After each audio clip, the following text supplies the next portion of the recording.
Hello, my name is Horrorama, and today I have found 5 true reported encounters with strange and mysterious creatures, and I will be retelling them here. I do hope you enjoy. The first story has been submitted by user Rainbow Country. A cacophony of different dog whistles at 2 a.m. in Montana. This happened to my mom. A few months ago in rural Montana, my mom took her dog outside to potty in the middle of the night. She had a big yard and her dog would go off the leash. While she waited for her dog, my mom said that she heard a strange whistling. She would have thought it was a human, except whatever it was, it didn't seem to need to breathe. The sounds were continuous. She described it as a combination of every dog whistle you could imagine, all at once. She was convinced that some creature was attempting to lure away her dog into the wilderness. Luckily, the dog didn't seem to react to the sound and returned to her after it was done doing its business. A few days prior, my mom and stepdad had been rockhounding near their home, and they saw what looked like a 2-footed dog tracks going across the road that had an 8-foot stride. She thinks that this might have all been the work of a dog man, the cryptid dog that walks upright on 2 feet. As a child, she had a Bigfoot encounter. She is terrified of and believes in the existence of cryptids because of this. When I came to visit her this summer, she would not let me take the dog out after dark, and she would not do it either. She, very frantically and empathetically, made me promise not to go out after sundown. There were several strange occurrences at her home over the summer that I saw for myself. She's still seeking out other stories and experiences like hers to shed light on what might have happened, and so far has been unable to find any stories like hers. If you or someone you know has experienced the whistling like that, then please do share. The second story has been submitted by user _fundamentals_. Strange encounter in the woods when I was 15. When I was 15 or so, me and my group of friends all slept over at the leader of our friend group's house. This dude lived in the most absolutely rural area of our rural town. Basically in the middle of the woods, a house just absolutely surrounded by thick walls of trees. In the evenings, we decided to go out and start a bonfire deep in his woods. So we packed up, got all of our materials, and went straight into the woods. On the way to the spot we'd be making our campfire at, he told us about how weird and creepy his woods are, and the numerous things he's seen. White, skinny figures peeking around his shed, screaming and whispers from the woods, figures watching him, all that good stuff.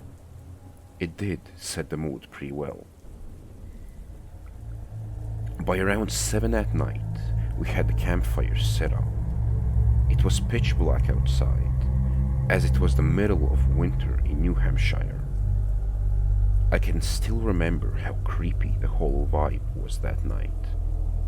You could not see a single thing besides the ring of light coming out from the fire. Everything else was just a black wall of nothingness. And the sound of the forest was so quiet that it was almost deafeningly loud if we didn't talk. We ended up needing more firewood or whatever we were using for the campfire, so the leader takes me with him to go get it. Without a flashlight or any light source, me and him walked a 1.5 mile long trail back to his house in complete and utter darkness. It was all good. We were talking, joking with each other, having a good time just hanging out when the first noises started. He immediately made me stop talking. To my left and my right was a bunch of different sounds: screaming, laughing, talking, whispering, shouting, and people saying inaudible words. It sounded like there was something around 20 people around us. The natural night vision had set in a decent amount, and I looked over at my friend who had his head down and did not say a single word. Known for being a complete goofball and a wild, funny dude, I had never seen him look so shaken and serious in my entire life. He had this look to him that still kinda haunts me to this day. As we knew him, and he portrayed himself as this fearless leader type of our group, and seeing him so shaken up and afraid was really, really unsettling. I started to say something along the lines of, "What even is that?" before he cut me off and told me to be quiet, face forward, and not pay any attention to any of the sounds.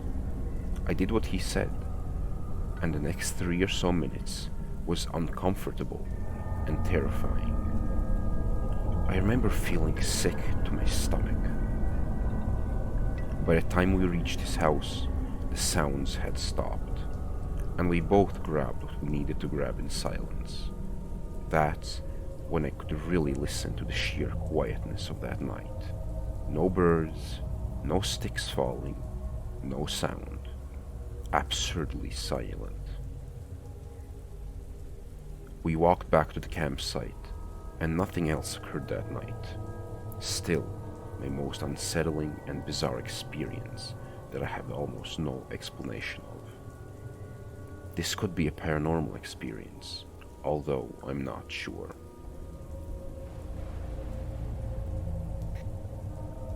The third story has been submitted by user Curses and Boons. So, I live in Canada, but a couple of times a year I will go down to America to visit extended family. My uncle's side of the family moves around a lot for his job, and at the time of this story, which is probably around 5 years now, they were living in Indiana. I don't know exactly where, but I think outside Jefferson? Whatever the case, they were living mostly out in the middle of nowhere in Indiana. The place was beautiful though. The house backed out onto a lake and was surrounded by enough woods to keep anyone occupied for months. Being one of these people, my younger brother, my cousin, and I would wander aimlessly through the woods, trying to find interesting stuff.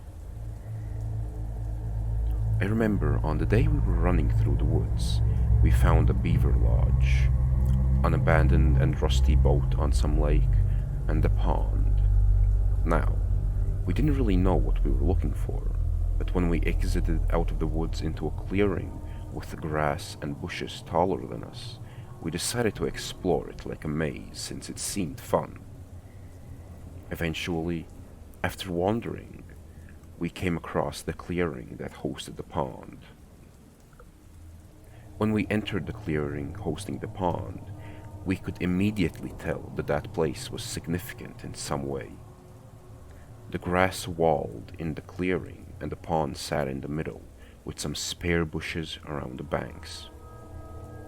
The most significant part of the pond, though, that makes me tell this story is the fact that the pond was completely surrounded by bones. All around the pond, bones and skulls were scattered. After walking towards the pond and one of the bushes that stood particularly out, we found that the bush acted as some sort of altar or centerpiece to the entire pond. The skull of a coyote was hung on the bush facing anyone who approached it, with other smaller bones of some framing the skull. I thought this was an extremely cool place, but was mildly unsettled by the whole thing due to all the bones.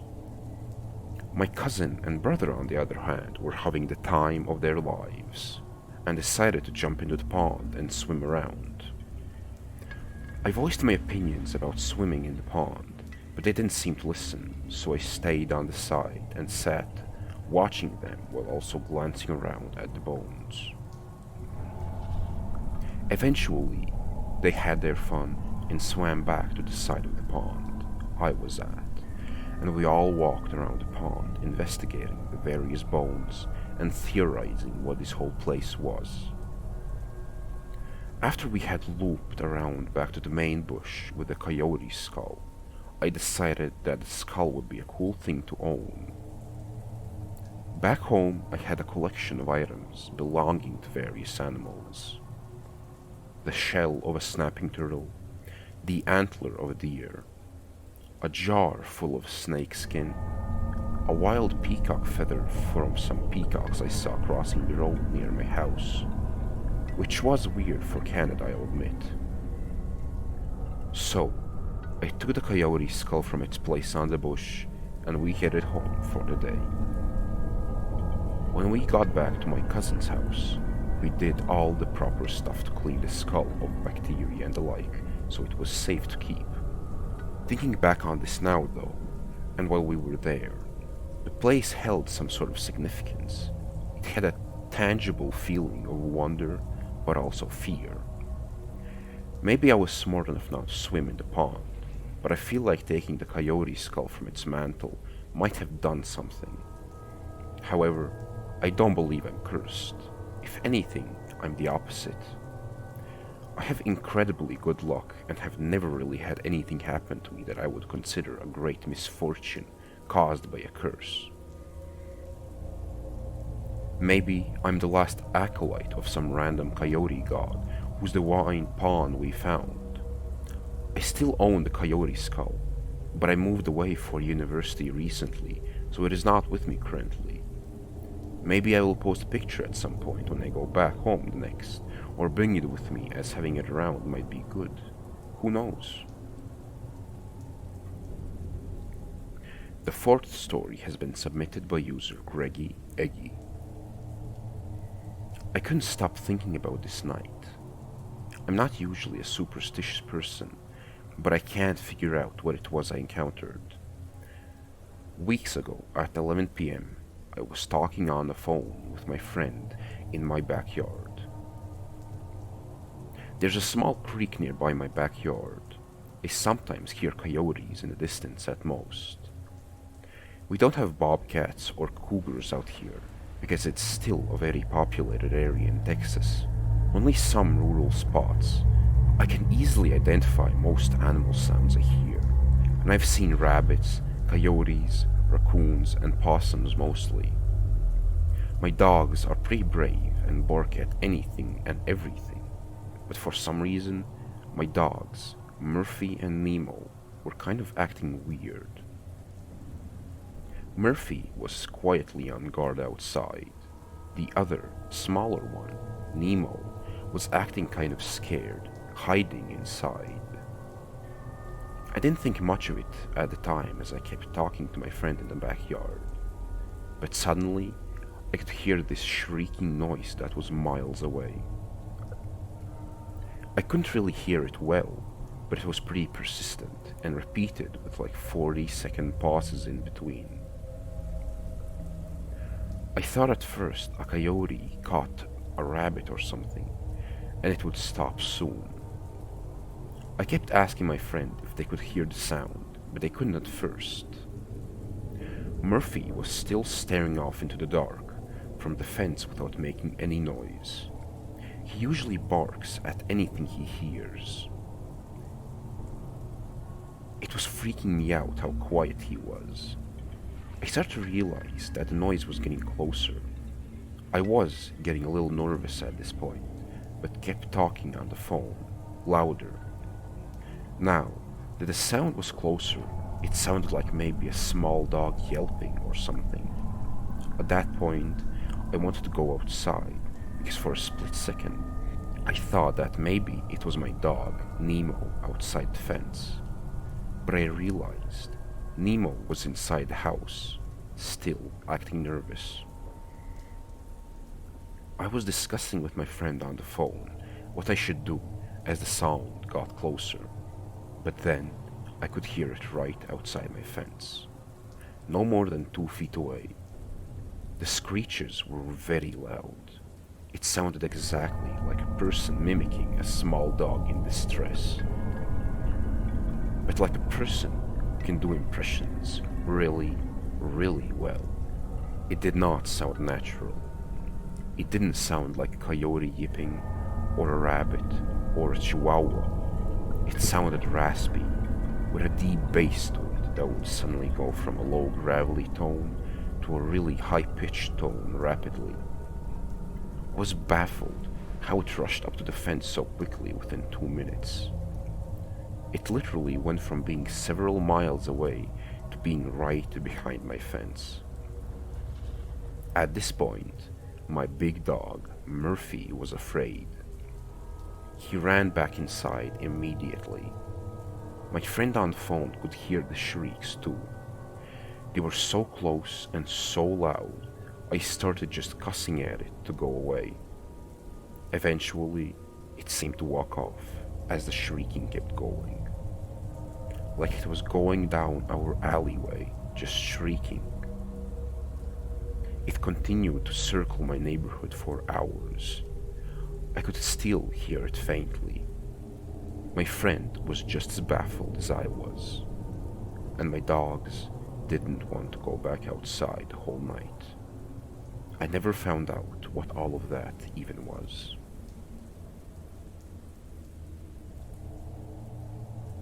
The fifth story has been submitted by user Lumiere Adales. I wanted to share this story, though it doesn't involve a sighting. It involves all the other evidence that is difficult to ignore. We've bought land in Washington recently. It'll be about a year before we start building there, but we visit periodically, and I just recently came back from a 2-day camping trip on the land. A few months back, we pulled into a dirt road leading onto the property and noticed a perfect pyramid of trees that had been interlocked into a tapestry that simply couldn't have happened by human hands. One reason is that the pyramid, like interlocking, which was clearly done with skill, was at least 6 feet off the ground. We joked that maybe some teenagers could have done it, but I personally really doubted that some kids could climb up the trees 6 feet high and successfully bend tree trunks into an interlocking grid that high up. It would take far too much force and power. I don't even think grown men could get such thick trees to bend in this fashion. The trunks had to have been at least 8 to 9 inches in diameter, so we are talking some strong tree trunks, not bendable by baby limbs. Fast forward to the previous weekend. We pulled onto our property late at night after sundown, arriving late on Friday night.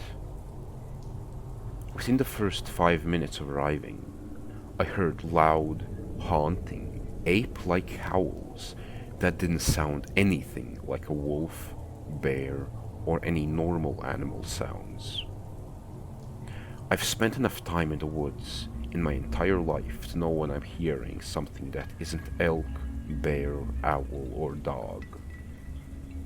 These howls were human-like, and it was clear that something enormous was sending a message out there. It did it 4 to 5 times, then it stopped. We slept the first night without issue, except for one thing. The very next morning, a tree had been bent like a perfect rainbow directly over the trail 10 feet away from our truck, perfectly going over the trail in an upside-down U-shape over the road.